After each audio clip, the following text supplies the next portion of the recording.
Hi, Alex Polyak here. In this video, I want to tell you about 10 interesting and little-known facts about GTA San Andreas.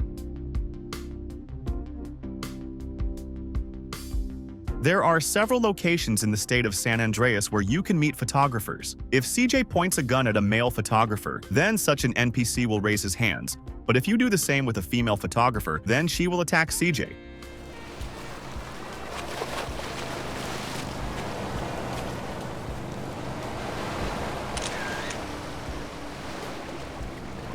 You want a hole in you, huh? Ooh.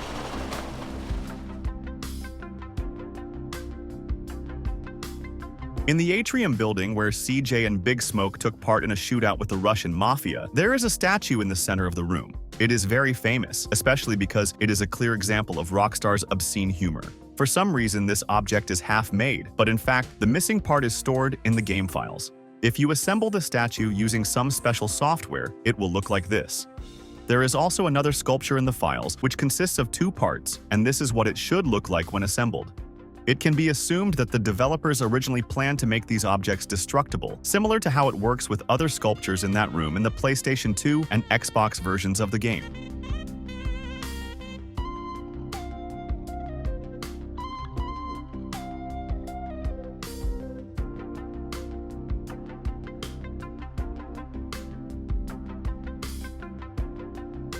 One day, while looking through the audio files of the game, I noticed a line that seemed completely new to me. It refers to Frank Tenpenny at the very beginning of the story, and I had a feeling that I did not hear it while playing GTA San Andreas. After checking the game, it turned out that at the moment when Carl is thrown out of the car, Frank does indeed start to say the last line, but it abruptly stops, after which the legendary words of the protagonist are heard. Officer Pendlebury's down! We'll be right over. Hernandez, that is how an Oh, shit. Here we go again. Even the subtitles do not show the last words of Officer Tenpenny. However, if we look into the game files, this is what we can hear. Officer Pendlebury's down! Be right over. Hernandez, that is how an experienced officer deals with a known threat. I understand that this line may not have much meaning, but nevertheless it is part of the game content, and it is just another interesting plot detail. Probably a small game glitch leads to the fact that we hear only a fragment of this phrase, or maybe the developers tried to cut it, but did not do it quite successfully. By the way, if the silent patch is installed in the game, this line will not even start playing.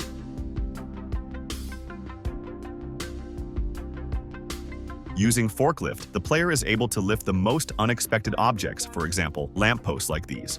When I learned about this, I decided to test this function more widely. If you pick up a lamppost, it will be difficult to install it anywhere. Most often, it will fall to the ground and at the same time lose the ability to illuminate the area. But if you are lucky, it will be able to stand upright and then the glow will remain.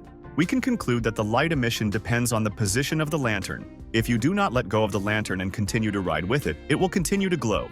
The objects you lift can be thrown into the water and they stay afloat on the surface except for garbage bags. You can also place an NPC in a destroyed car. What else do you need to be happy? But keep in mind that when picking up an object, you can only use it in a limited area, and once you leave it, the object will disappear and respawn in its original place. You can even pick up gas cylinders, and when I placed them on the road, drivers didn't notice the object and drove through it, which led to an explosion. Interestingly, the game was able to take this into account as a crime and give CJ a wanted level. You can also lift missiles on an aircraft carrier, but you need to be careful with them. You can also transport NPCs that are standing still. I'm sure that if you start testing this feature yourself, you'll notice many more interesting things. You can find Forklift in the port area of Los Santos, in this place.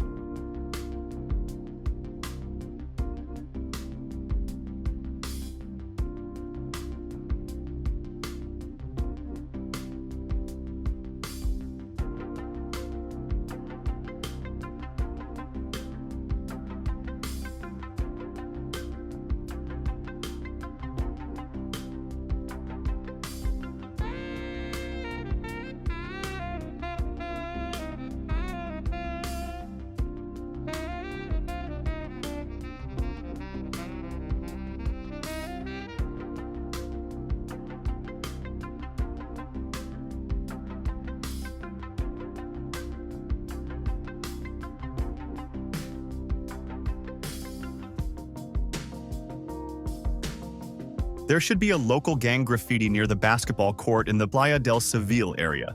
In fact, it is here, but it is not displayed due to a ridiculous error in the files. The player who sent me this fact was able to restore this graffiti. This is what it looks like. A nice little thing for fans of this game. Surprisingly, this bug is not present in the mobile version, and the same is true for the definitive edition.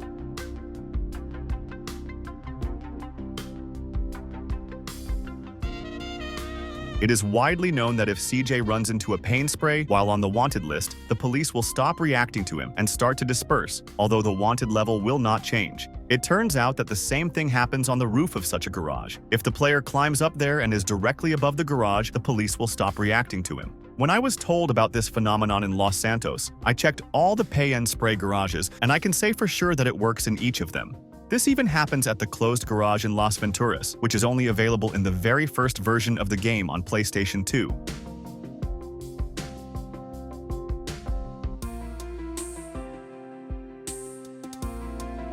This is a very small but funny detail. During the freefall mission, the pilot of the Shamal plane uses the correct animation and holds the control stick with both hands. However, if the mission fails, for example, when the plane manages to reach the city, the pilot will change the animation and will rest his hand on the side window in a relaxed manner, as if he were sitting in a car.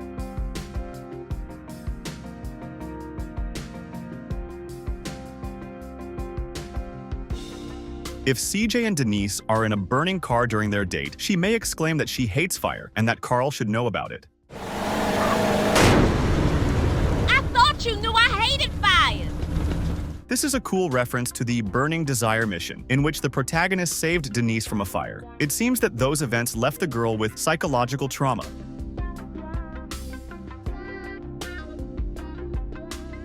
One of the players said that in the final credits of GTA San Andreas, at the end of the list, there is a special thanks from the developers, where you can see a couple of alcoholic drinks.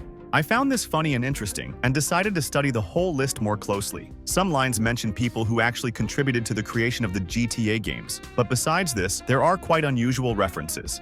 For example, Deep Sea is an alcoholic drink. Jumbo's Clown Room is the name of a bikini bar in Los Angeles. It can be assumed that the developers from Rockstar North could have visited it when they made a trip to this city during the development of GTA San Andreas. It is difficult to say what Lorna is. Lorna is a female name. It is believed that it has Scottish roots, and the main studio developer of GTA is from Scotland. Also, there is an old explicit film with the same name. Maybe he meant something from Rockstar, but this is just a guess. Officer Gregory Hugh, SFPD. This must be an officer of the San Francisco Police Department who, apparently, was useful to the developers of the game when they explored the northern part of California. I found something about a policeman with a similar name from this city. He was in his position since about 2002 or 2003, which coincides with the period of development of the game, but in 2010 he was suspended from office and arrested. All because an internal investigation showed that Gregory was engaged in fraud, and he also committed theft while wearing a police uniform. I'm almost sure that this is the cop who helped create GTA. Agree, he is very canonical for this game. I can't quite figure out what pivo means. It resembles the word beer from some Slavic languages, but it would have been easier for Rockstar to write the English version of this word. Maybe it's some kind of brand or establishment. Smokestack is a Scottish whiskey. Also, in the city of Edinburgh, where the GTA development studio is located, there was a restaurant with this name from 2000 to 2022. The creators of the game could visit this place after work. Trattoria Siciliana sounds like the name of another restaurant, and there is just such a place in Edinburgh. Black Bull is another whiskey and another hotel restaurant from the capital of Scotland. This is the list of thanks in the credits of Grand Theft Auto San Andreas. If you can supplement my story, please leave your comment under this video.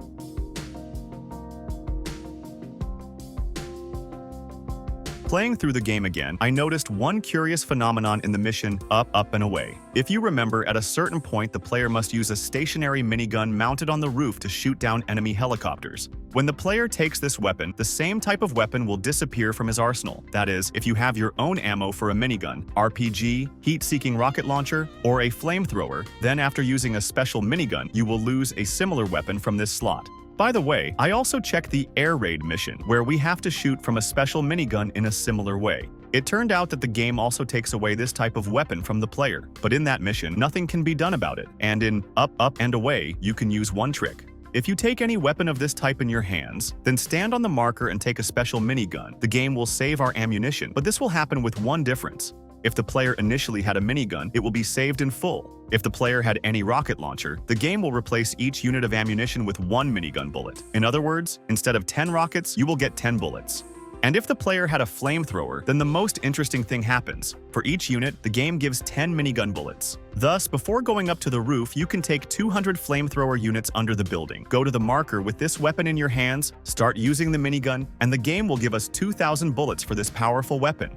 By the way, I know you can get an almost infinite minigun in this mission, but that's a different strategy that requires a bit more time and effort, and it also doesn't tie into the interesting weapon conversion feature I wanted to share with you in the first place. If you liked this video, support it by pressing a like button. Also, write a comment and subscribe to the channel to learn more about GTA games. Thanks for watching. See you soon.